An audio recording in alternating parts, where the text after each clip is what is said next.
Imagine evacuating an entire capital city in 24 hours, not because of a natural disaster, not because of war, but because one man decided civilization needed to be reset. This is the story of Pol Pot, the failed radio student who became one of history's most brutal dictators. And trust me, what you're about to learn will keep you up at night. Picture a gentle countryside where emerald rice paddies stretch to the horizon and ancient temples pierce the tropical sky. This was Cambodia before Pol Pot transformed it into what would become known as the Killing Fields.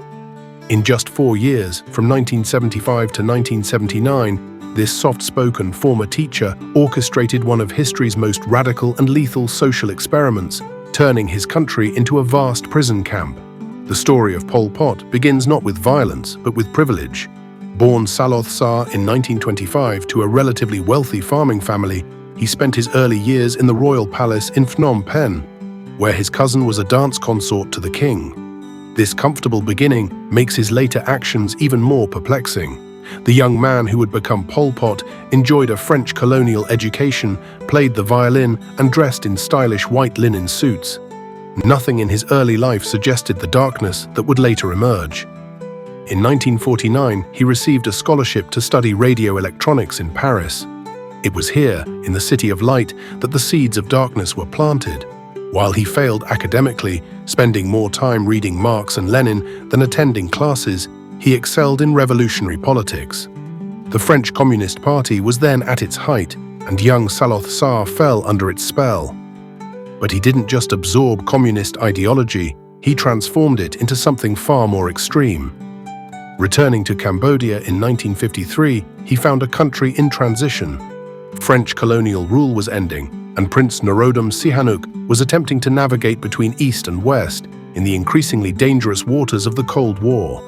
The former palace boy began teaching French at a private school, earning a reputation as a patient, soft-spoken instructor. Yet behind this gentle facade, he was building a network of revolutionary cells and developing his own brutal vision of communist revolution.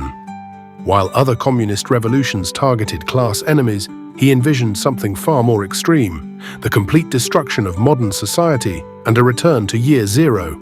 Cities, money, private property, religion, and even family ties would be abolished. Cambodia would be transformed into an agrarian utopia, where everyone would work the land in absolute equality. On April 17, 1975, they told everyone to leave Phnom Penh for just 3 days, a lie that would cost millions their lives. Hospitals emptied, schools abandoned. Even the sick were forced to walk or die trying. The sick, elderly, and young died by the roadside. Within hours, the entire city, some 2 million people, was evacuated at gunpoint. This was just the beginning of Pol Pot's vision for Cambodia, now renamed Democratic Kampuchea. What followed was one of history's most radical attempts to reshape human society. Cities became ghost towns, money was abolished, books were burned, families were separated, with children taken to work camps and taught to spy on their parents. Everyone was forced to wear black pajamas, erasing all individual identity. Glasses became a sign of intellectual status and therefore dangerous. Many who wore them were killed. They didn't waste bullets, no. They used hammers, axes, bamboo sticks. Children were killed in front of parents, parents in front of children. The killing fields became mass graves, but they weren't just killing fields, they were profit fields. The Khmer Rouge sold victims' clothes to Thailand. The regime's motto became, "To keep you is no gain, to destroy you is no loss." People were executed for speaking foreign languages, wearing jewelry, showing affection, or crying for dead loved ones. Religion was banned, Buddhist monks were killed or defrocked, temples turned into prisons. The regime even attempted to arrange all marriages, seeing romance as a bourgeois concept.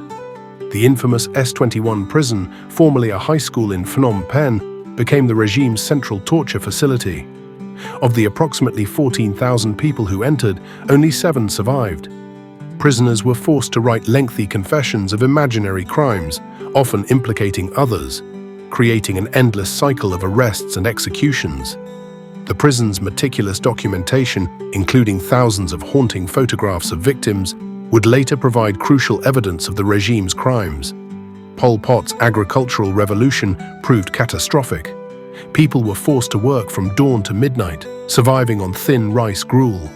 Many died from exhaustion, disease, and starvation. The regime insisted on triple crops despite lack of proper irrigation, leading to massive crop failures.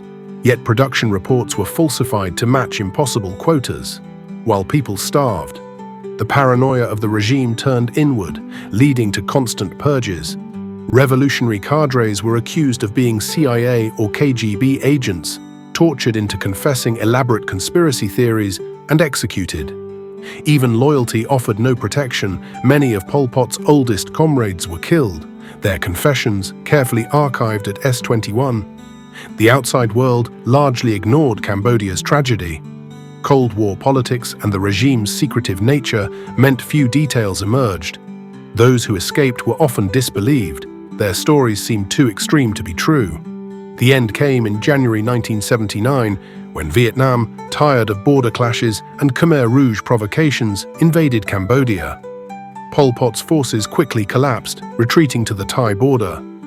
The world finally saw the killing fields, mass graves, torture centers, and a traumatized population. Yet incredibly, due to Cold War politics, Pol Pot's regime retained Cambodia's UN seat, supported by China and the West as a counterweight to Vietnam.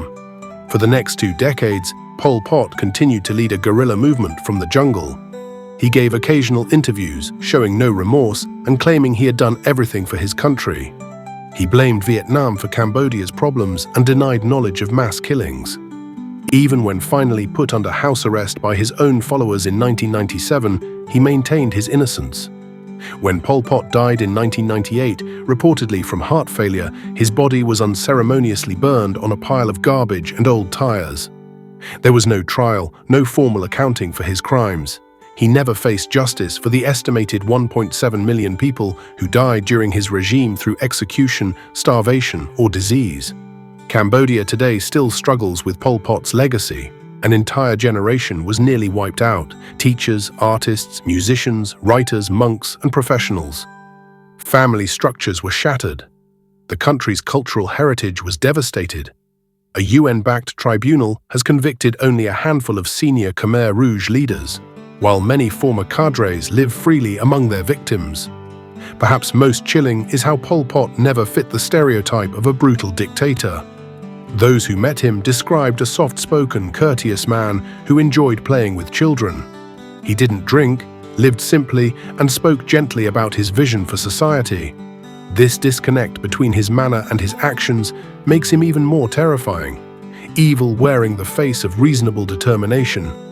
Today, Cambodia's killing fields are quiet places where tourists walk softly among the mass graves, trying to comprehend the incomprehensible.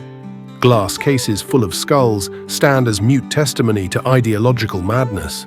But perhaps the most important monuments are the survivors themselves, those who endured, remembered, and ensured that the world would know what happened when Brother Number One tried to create paradise through terror. Next time someone tells you education isn't important, remember this: Pol Pot killed people for being too educated because educated people ask questions. And questions, they're dangerous to dictators.